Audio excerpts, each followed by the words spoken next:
सच्चा प्यार इससे साबित नहीं होता है कि आप कितने लंबे से एक साथ हैं। सच्चा प्यार तब पता चलता है जब परिस्थितियां खराब हो चल रही हों, फिर भी आप एक दूसरे के साथ हैं। एक दूसरे के सपोर्ट करें और ज़िंदगी में आगे बढ़ें। दोस्तों, वह सच्चा प्यार है जो लोग हमेशा साथ रहते हैं। दोस्तों, जो मतलब से साथ रहते हैं वह सच्चा प्यार नहीं माना जाता है। आज की कहानी है दोस्तों, वह प्यार नहीं था। रूबी एक फैशन डिजाइनर थी और नितिन एक कंपनी में सेल्स मैनेजर का काम करता था। रूबी और नितिन एक दूसरे को कॉलेज से जानते थे और एक दूसरे से लेते प्यार। पिछले महीने नितिन का प्रमोशन हुआ था, तो इसी कारण उसे दूसरे शहर में शिफ्ट होना पड़ा था। जाने से पहले वह रूबी से मिला। रूबी बहुत उदास थी कि अब तो दोनों मिल नहीं पाएंगे, लेकिन रूबी ने नितिन को कभी मना नहीं किया, क्योंकि वह चाहती थी कि नितिन अपने करियर में आगे बढ़े, और यही सोचकर उसने खुशी खुशी नितिन को दिया था। वो दोनों एक दूसरे को रोज फ़ोन करते थे और घंटों बातें करते थे। रूबी उससे उसके नए काम के बारे में पूछती थी, नई जगह के बारे में पूछती थी, सब कैसा है उधर, वो समय पर खाना खाता है, काम में मन लगता है। रूबी उसे उसका सब कुछ पूछती थी। एक साल अच्छे से बीत गया था, लेकिन फिर कुछ ऐसा होने लगा कि रूबी बहुत परेशान। नितिन ना तो खुद रूबी का फ़ोन करता था, और जब रूबी फ़ोन करती थी तो यह बोलकर फ़ोन रख देता कि मैं काम में व्यस्त हूँ। रूबी को समझ नहीं आ रहा था कि नितिन ऐसा क्यों कर रहा है। भले कितना ही काम क्यों ना हो, 5 मिनट तो कम से कम मुझसे बात कर ही सकता है। एक महीना ऐसे ही चला गया। फिर रूबी थक कर नितिन को फ़ोन करना छोड़ देती है। नितिन तो अब उसे खुद से फ़ोन करता ही नहीं था।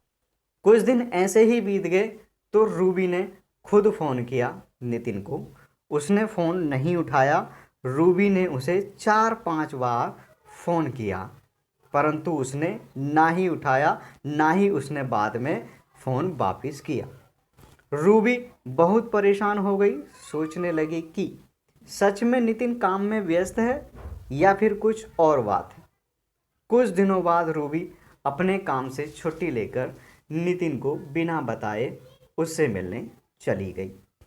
रूबी ने उसका घर पहले ही देख रखा था। रूबी रात के समय नितिन के घर पहुंची थी। उसने देखा कि नितिन के घर पर तो ताला लगा हुआ है।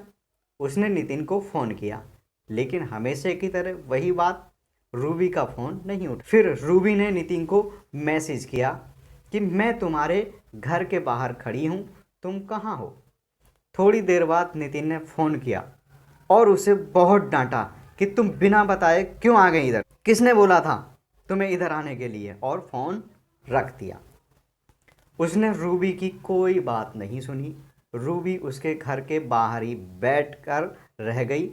शायद नितिन को ऑफिस में बहुत काम होगा, मैं बिना बताए आ गई इसलिए वो गुस्सा हो गया, और वो उसके घर के बाहर ही बैठ के उसका इंतज़ार करने लगी।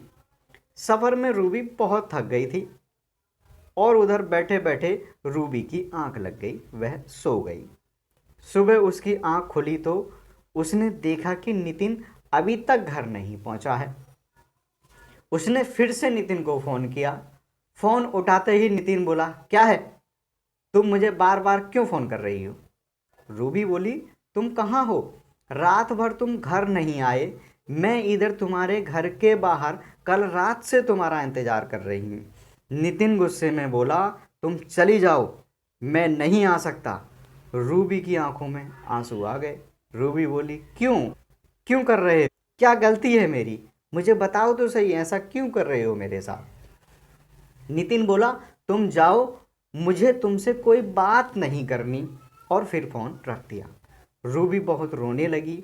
उसके पास वापस जाने के अलावा कोई रास्ता नहीं था। वो अनजान शहर में नितिन को कैसे और कहाँ ढूंढती। फिर उसने सोचा कि नितिन के पड़ोसियों से एक बार पूछने की नितिन यहीं रहता है या कहीं शिफ्ट हो गया है। उसने पूछा तो उसे पता चला कि पिछले 1 महीने से नितिन यहाँ रहता ही नहीं है।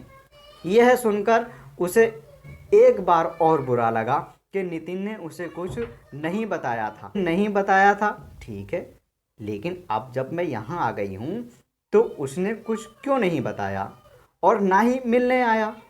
वो वहाँ से अपने घर लौट आई और वो बहुत बेचैन हो रही थी, नितिन ऐसा क्यों कर रहा है मेरे साथ।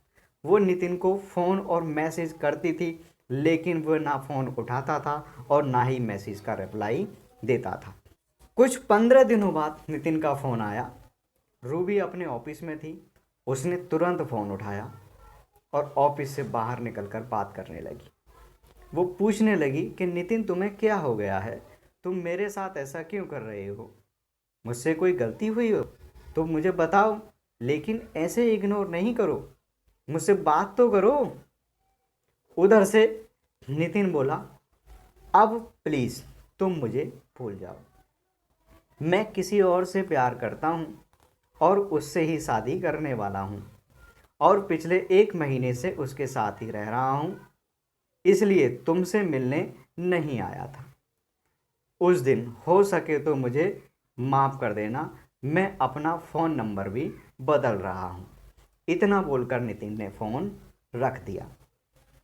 रूबी ने यह सुनकर मानो जैसे उसके पैरों के नीचे से ज़मीन निकल गई हो। उसका दिल बहुत ही तेज़ी से धड़कने लगा। वो रोने लगी और सोचने लगी कि 6 साल का रिलेशन कोई ऐसे एक झटके में तोड़ सकता है। वो उस वक्त ऑफिस से घर चली गई।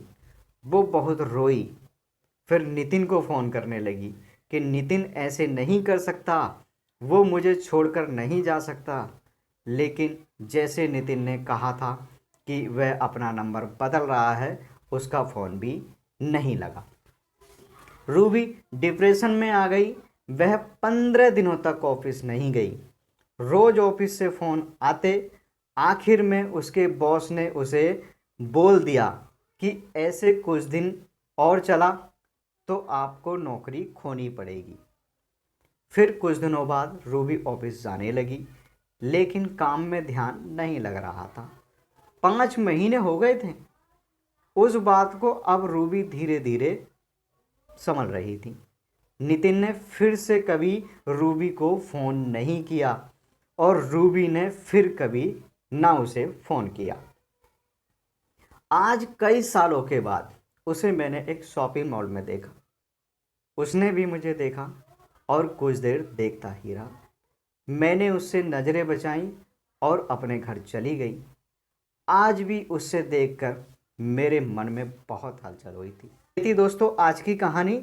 दोस्तों इसी प्रकार की कहानियाँ, रोमांटिक कहानियाँ, लव स्टोरियाँ और दोस्तों विभिन्न प्रकार की कहानियाँ आपको पढ़ना अच्छा लगता है तो आप हमारे चैनल RS हिंदी कहानियाँ चैनल को सब्सक्राइब जरूर करें। दोस्तों वीडियो आपको अच्छी लगी हो तो वीडियो को लाइक जरूर करें। ठीक है दोस्तों, आज के वीडियो में इतना ही। मिलते हैं दोस्तों नेक्स्ट वीडियो।